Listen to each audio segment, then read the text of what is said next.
ہمارے ذہنوں میں جو معیارات بیٹھے ہوئے ہیں وہ کیا ہے؟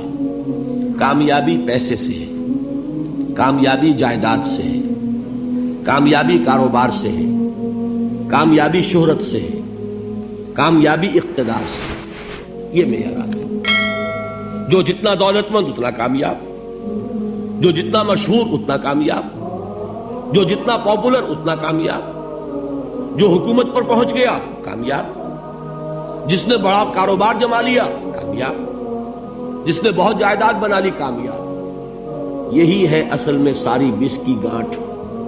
جو تصور کامیابی کا ہوگا اسی کے مطابق آپ کی بھاگ دوڑ ہوگی، اسی کے لیے جد و جہد ہوگی، اسی کے لیے توانائیاں صرف ہوں گی، اسی کے لیے دن رات کی مشقت ہوگی۔ یہ ہے اصل شے جس کی یہاں نفی ہو رہی ہے۔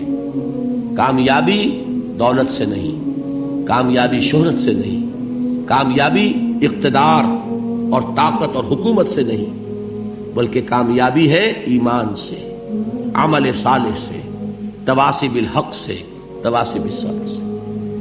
آپ غور کیجئے اس نقطہ نظر کا، اس ایٹیچیوڈ کا، یہ جو مینٹل ایٹیچیوڈ ہے، اس کا بدل جانا ہی انسانی شخصیت کے اندر انقلاب برپا کرے گا۔ اب آپ کا نتیجہ کیا نکلا؟ اگر تو دولت سے کامیابی ہوتی تو قارون بہت کامیاب تھا، اگر حکومت سے کامیابی ہوتی تو فرعون اور نمرود بہت کامیاب تھے۔ کامیابی ان سے نہیں ہے۔ کامیابی انسان دولت میں قارون کی دولت تک پہنچ جائے اور دنیا میں دبدبہ اور اقتدار اور سلطنت اور حکومت کے اعتبار سے وہ نمرود اور فرعون کا مقام حاصل کر لے، وہ ناکام ہے، خائب ہے، خاسر ہے، برباد ہے۔ اور ابو ذر غفاری کامیاب ہے، چاہے ان کے پاس کچھ نہیں تھا، جھونپڑی تک نہیں تھی، کوئی گھر نہیں تھا۔ حضور نے فرمایا ہے اللہ کے کچھ بندے ایسے ہوتے ہیں جو کسی محفل میں جانا چاہیں تو انہیں اجازت نہ ملے، جو کہیں اگر رشتہ کرنا چاہے کوئی ان سے رشتہ کرنے کو تیار نہ، کہیں کوئی سفارش کرنا چاہے تو ان کی کوئی بات ہی نہ سنے۔ لیکن اللہ کے ہاں ان کا وہ مقام ہے کہ اگر بھولے سے بھی کسی بات پر قسم کھا بیٹھتے ہیں تو اللہ ان کی قسم کی لاج رکھتا ہے۔ یہ ہے فرق، یہ جان لیجیے اچھی طرح۔ اس بات کا مان لینا آسان، اس پر سبحان اللہ کہنا آسان، لیکن اس کے مطابق آپ کے اپنے ذہن کا بدل جانا بہت مشکل، اس لیے کہ ہم متاثر ہوتے ہیں اپنے ماحول سے۔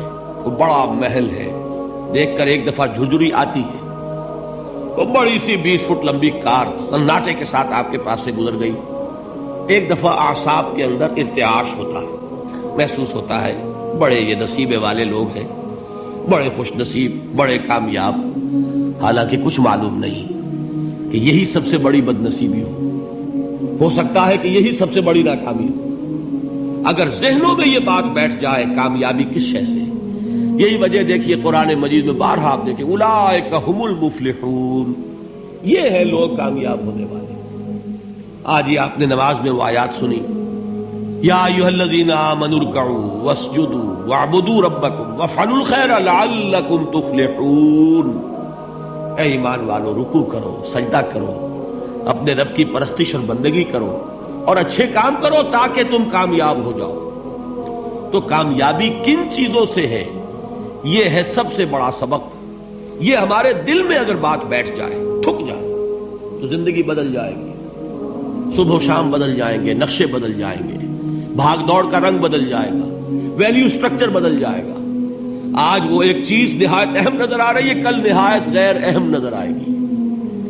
جیسے کہ حضور کی حدیث ہے، مالی ولی الدنیا، مجھے تمہاری اس دنیا سے کیا سروکار ہے، انما مثلی کراکب استظل تحت شجرۃ ثم راح فترکها، میری مثال تو اس سوار کی سی ہے جو تھوڑی دیر کے لیے ایک درخت کے سائے میں ٹھہرتا ہے سستانے کے لیے، پھر وہ اپنا راستہ لیتا ہے، اسے اس درخت سے مستقل تعلق اس کا نہیں ہے، وہ اس کا گھر نہیں، وہ اس کی منزل نہیں۔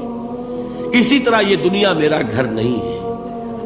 اب دیکھیے ہم کہتے ہیں انا للہ و انا الیہ راجعون، ہم تو مسافر ہیں، ہم اللہ کے پاس سے آئے، اللہ کی طرف ہمیں لوٹ جانا ہے۔ کن فی الدنیا کانک غریب و عابر سبیل، حضور فرماتے ہیں دنیا میں ایسے رہو جیسے کہ تم اجنبی ہو یا راہ چلتے مسافر ہو. لیکن یہ طرز عمل کب ہوگا؟ جبکہ یہ آیت ہمارے ذہنوں کے اندر بیٹھ گئی ہو. والعصر ان الانسان لفی خسر الا الذین آمنوا وعملوا الصالحات وتواصوا بالحق وتواصوا بالصبر. یہ ہے اصل بات جو میں نے عرض کیا تھا کہ میں بتاؤں گا صحابہ کیوں ایک دوسرے کو یاد دلاتے تھے. اس لیے کہ دیکھیے جیسے برف باری اگر ہو رہی ہو، آپ باہر نکلیں گے تو برف آپ کے کپڑوں پر جم جاتی ہے نا، تو آپ جھٹکتے ہیں کپڑوں کو تاکہ برف ہٹ جائے.